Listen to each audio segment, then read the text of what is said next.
how to describe VR to someone who's never tried it before. VR blasts through some of your preconceptions. The real challenge is it's unlike anything you've ever experienced.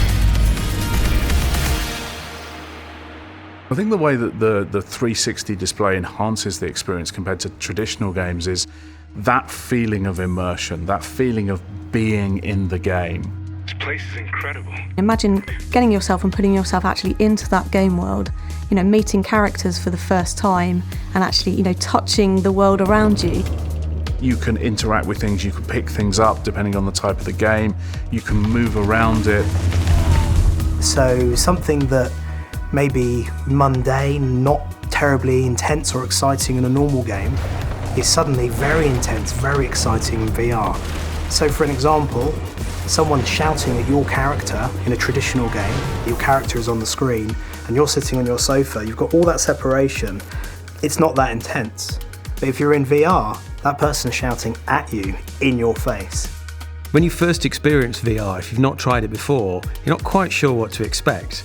But then actually seeing how fast the computer can keep up with your head movements and moving it sideways and going up and down and rolling your head and realizing that it was happening very, very quickly and it was happening very well, it just seemed to work.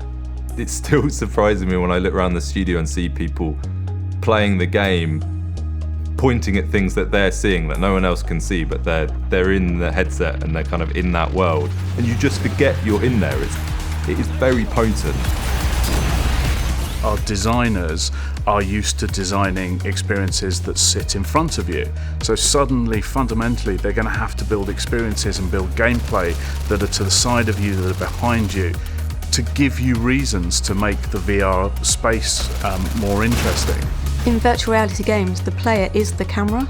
You're not just focusing on specific things, it's more about leading the player, whether that's through audio cues or visual cues that kind of attract them to what they should be looking at. From a gameplay point of view, we tend to ramp things up quite slowly, so introducing people into the experience without making things too hectic or overbearing, because basically when you get into a huge battle situation and you've got several aircraft firing at you, it can be very overpowering because you're in this world and suddenly everything's firing at you. It's important that you give people the time to get used to the virtual experience without forcing them to save the world at the same time.